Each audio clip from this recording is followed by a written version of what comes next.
want you to meet 12-year-old Alexis Shapiro of San Antonio. This little girl weighs more than 200 pounds. She wears a women's size 2XL, and tomorrow her world will change. She's going to have gastric bypass surgery. Now, Alexis wasn't always overweight. It actually started when she was just 9 years old.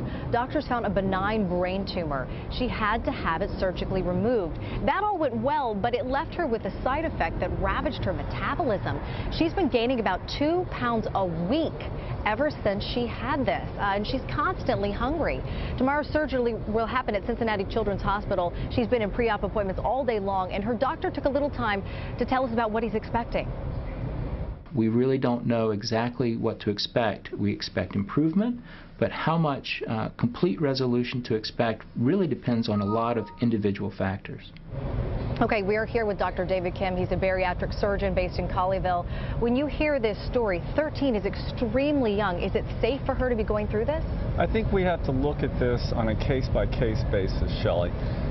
We're talking about a 13-year-old who is a diabetic, was living a normal life 2 years ago, and now is suffering from a complication from brain tumor surgery. So after they removed the tumor, it also took out the pituitary gland. And that's what happened. That's why her metabolism went whack and she's gaining 2 pounds a week. Exactly. So that's the hormonal center of the body. And her hormones are now completely out of whack. And that section of the brain is also responsible for satiety, or feeling full, and hunger. That's why she's always hungry. She's hungry all the time. But what about I mean, is there something else they should be trying first? I mean, I feel like we're going straight to bypass. That's a great question. No one ever goes to surgery right away.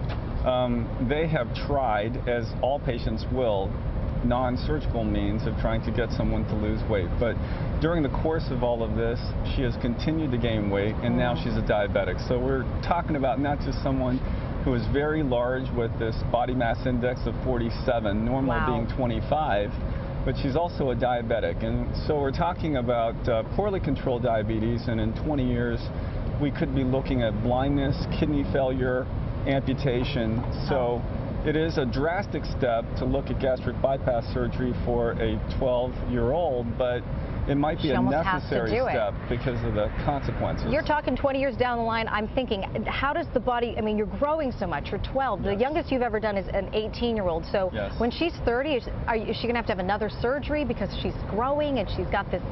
That's how does that work? That's a great question. There's not going to be many longitudinal studies, as we call it. 12-year-olds, the operation is the same, whether we operate on an 18 or a 38-year-old as a 12-year-old, but we just don't have a subset of patients that are going to, that we've studied for 20 years. Yeah, you don't have a precedent, in other words. Exactly, Shelley. So what we're going to do is study and do the best operations we can for these people and take care of them on a year-to-year basis and hope that this is the right answer for her so she can be around in 20 years. Well, we will all certainly be watching. Thank you, Dr. Kim, for your advice. We appreciate that. In fact, the team at Cincinnati Children's Hospital is going to actually live tweet the surgery. You can follow them at Cincy Children's. We, of course, will keep you posted on her surgery and recovery as well.